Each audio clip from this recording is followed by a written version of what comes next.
अब हमें जो सिक्स्थ प्रॉब्लम है वो सॉल्व करना है। The sum of the first 55 terms in the AP is the 3300। Find its the 28th terms. Okay, 20th जो टर्म है वो हमें फाइंड आउट करनी है। जो जो गिवन है वो पहले लिखो। देखो सम दी है 55, फर्स्ट 55 टर्म्स की सम दी है हमें 3300। ओके, और फाइंड आउट क्या करना है, देखो T28 इज इक्वल टू क्या है वो हमें फाइंड आउट करना है। ठीक है, तो पहले देखो जो गिवन दिया है सम का हमें फॉर्मूला पता है। अगर नंबर ऑफ टर्म्स को हम ऐड करते हैं तो उसका फॉर्मूला इम्प्लीमेंट करके हम जो कुछ भी मिलता है वो देखते हैं, उसके बाद T28 फाइंड आउट करते हैं। ओके, तो देखो Sn is equal to n/2 in bracket 2a plus n-1d। ये फॉर्मूला है। n की वैल्यू हमें पता है क्योंकि S55 जो है उसकी वैल्यू 3300 दी है, मतलब n की वैल्यू कितनी हुई 55/2। ओके, 2 हमें, उसके बाद देखो a तो पता नहीं है, एज इट इज रखो, प्लस n की वैल्यू पता है 55 - 1, d तो हमें पता नहीं है, एज इट इज रखो। अब देखो 55/2 और S55 पता है 3300। ओके, और ये जो ब्रैकेट है वैसे का वैसे रहेगा 2a plus 55 - 1 means 54d। Okay, अब ये जो 2 है वो डिवाइड को है इधर जाके मल्टीप्लाई होगा 3300 multiply by 2 and divided by 55 is equal to 2a plus 54d। Okay, तो यहाँ से देखो हम 11 के टेबल में ये दोनों नंबर हैं।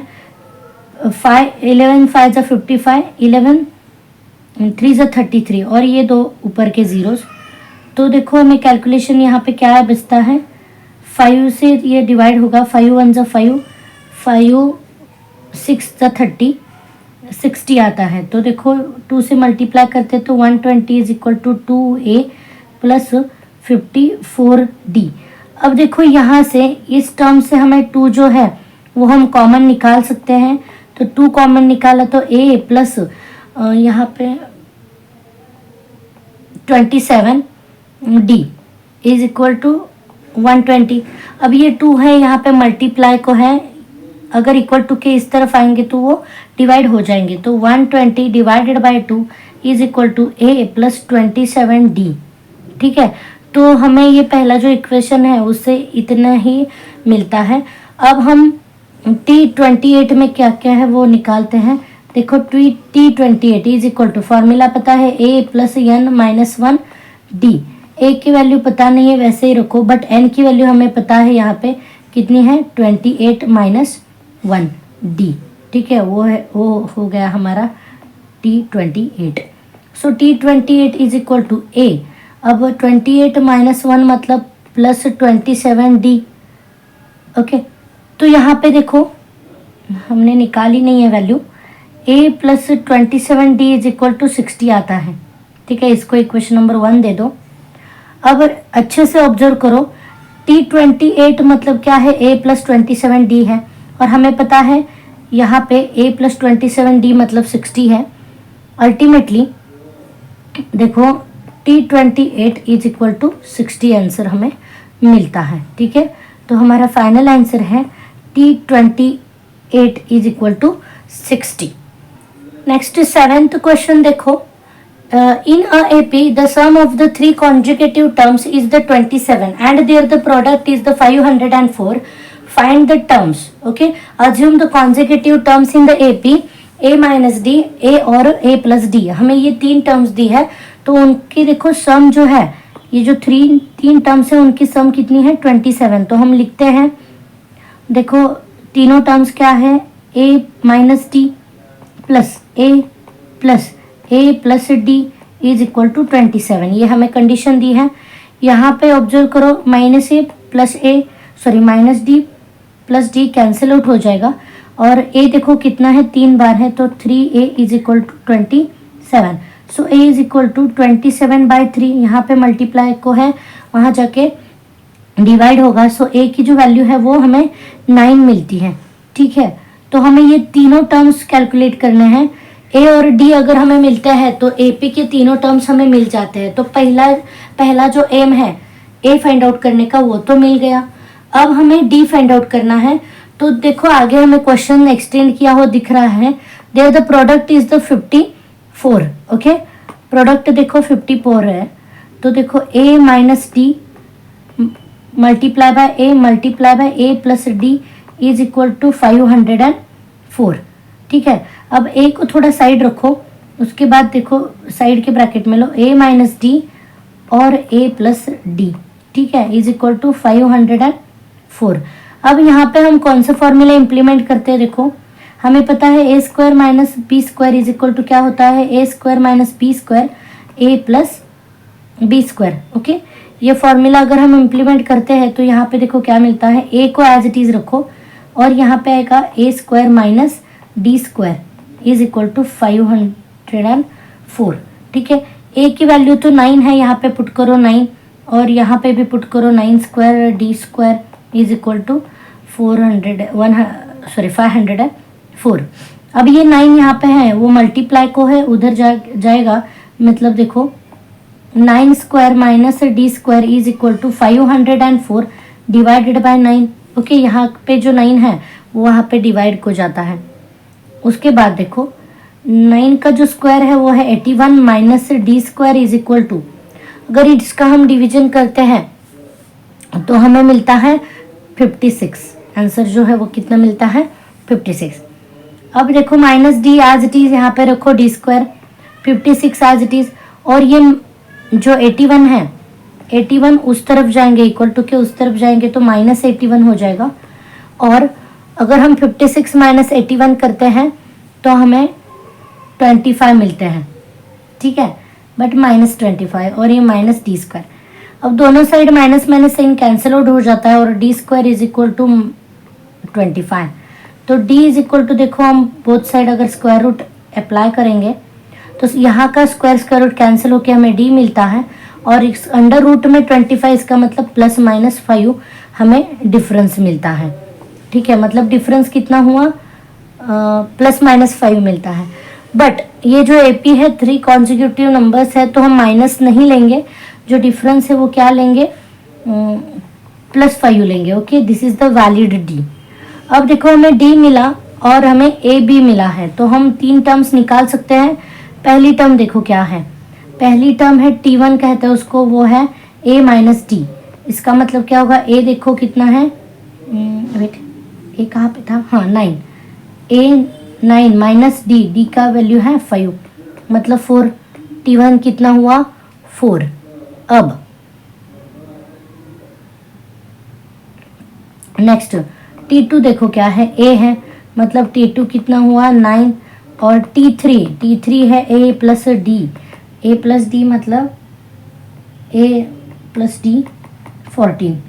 मतलब सीक्वेंस देखो क्या हो गई? 4, 9 एंड 14 सो ऑन। और देखो ये सीक्वेंस हो गई, सॉरी फॉर दैट, प्लस और माइनस दोनों ही लेने पड़ेंगे। अगर मैंने प्लस ली तो मुझे सीक्वेंस ये मिलता है। ठीक है, अगर मैंने डी को माइनस लिया तो क्या लिखता है? देखो अब मैं यहाँ पे मैंने क्या कंसीडर किया था जब ये सीक्वेंस निकाली, a इज इक्वल टू 9 और d इज इक्वल टू +5 लिया था। अब मैं यहाँ पे d इज इक्वल टू -5 और a इज इक्वल टू 9 ही लेती हूँ। एट दैट टाइम देखो उल्टा हो जाएगा, मतलब 14 उसके बाद 9 4। कैलकुलेट करके देखो आप कि ये दो हमें सीक्वेंस जो है वो मिलते हैं। ठीक है, देखो हमें क्वेश्चन नंबर 4 करना है। Find the 4 consecutive terms in the AP whose the sum is the 12 and the sum of the third and fourth term is the 14. Assume the 4 consecutive terms in the AP are a minus d, a plus d, a plus 2d. Okay, तो पहली condition क्या है? देखो 4 जो consecutive term है उनकी सम जो है वो 12 है, तो हम वो टर्म्स लिखते हैं। अब देखो a minus d plus a दूसरी टर्म है, प्लस a प्लस डी और plus a plus 2d is equal to 12। अब देखो d कैंसिल हो जाता है, minus d plus d cancel out हुआ। अब कौन बचता है? देखो a जो है वो 4 टाइम है, 4a plus 2d is equal to 12। अगर हमने इस थ्रू आउट इक्वेशन को 2 से डिवाइड किया, हम ऐसे कर सकते हैं, ओके, मैथमेटिकल रूल है। तो हमें इक्वेशन देखो क्या मिलता है, 2a plus D is equal to 6। This is equation number 1। अब सेकेंड कंडीशन क्या आती है, देखो sum of the third term and fourth term is the 14। देखो थर्ड टर्म है a plus D plus a plus 2d is equal to 14। अब इनके addition करो, 2a plus 3d is equal to 14। ये हमारा इक्वेशन नंबर 2 है। अब equation number 1 और 2 को अगर हमने सब्सट्रैक्ट किया, देखो यहाँ पे हमने पहला चैप्टर पढ़ा है लीनियर इक्वेशन इन 2 वेरिएबल। तो उसमें हमने एलिमिनेशन मेथड पढ़ी है कि 2 वेरिएबल होंगे तो एलिमिनेट कैसे करना है। उस एलिमिनेशन मेथड से हम ये सम जो है सॉल्व करेंगे। Subtract equation number 1 and 2। देखो 2a plus D is equal to 6 and 2a plus 3d is equal to 14। Okay, answer देखो हमें क्या मिलता है। अगर हमने सब्सट्रैक्शन की तो साइन अपोजिट हो जाते हैं सबके। ये माइनस प्लस कैंसिल आउट हो गया, यहाँ पे -2d मिलता है सब्सट्रैक्शन होने के बाद, और यहाँ पे मिलता है 8। अब देखो d is equal to -8 upon -2, मतलब d की जो हमें वैल्यू मिलती है वो है 4। ओके, +4 वैल्यू मिलती है d की। अब हमारा जो नेक्स्ट एम है, हमें फाइंड आउट करना है a। तो हम जो d मिला है वो हम इक्वेशन में पुट करेंगे। Put d is equal to 4 in equation number 1। अब 1 इक्वेशन क्या है, देखो 2a plus D is equal to 6। 2a as it is plus d की वैल्यू है 4 इज इक्वल टू 6। तो 2a वैसे ही रखो 6, ये प्लस से वहां पे जाके क्या होगा -4 होगा। तो 6 - 4 मतलब 2a। So a is equal to 2/2, मतलब a की वैल्यू जो है हमें 1 मिलती है। अब देखो अगर a और d मिलता है तो हमें वो 4 टर्म्स मिलते हैं। कौन कौन से हैं? फर्स्ट टर्म देखो क्या है, फर्स्ट टर्म हमें दिया था a minus D. Okay, a है 1 माइनस डी, मतलब कितना आएगा -3। दूसरी टर्म है a मतलब सिर्फ 1। तीसरी टर्म है a प्लस डी, मतलब 1 + 4 मतलब 5। a प्लस 2d, a की वैल्यू है 1 + 2 × 4 मतलब होगी 9। अब सीक्वेंस देखो क्या है, -3 1 5 9 ... क्वेश्चन नंबर 9 देखो, if the 9th term of the AP is the 0 then show that the 29th term is the twice of the 19th term. Okay, तो पहले जो गिवन दिया है वो लिखो। हमें दिया है 9th term is equal to 0। Okay, उसमें से हमें क्या मिलता है वो देखते हैं। और देखो T29 is equal to 2 times of T19, ये हमें प्रूफ करना है। तो देखो T9 is equal to, formula पता है a + n - 1 d। a की वैल्यू हमें पता नहीं है बट n की वैल्यू हमें पता है 9 - 1, ये है d और ये T9। अब वो देखो a + 8d is equal to 0। अगर मैंने a की वैल्यू निकाली, a is equal to -8d। Okay, हम अगर उधर लेके जाते हैं तो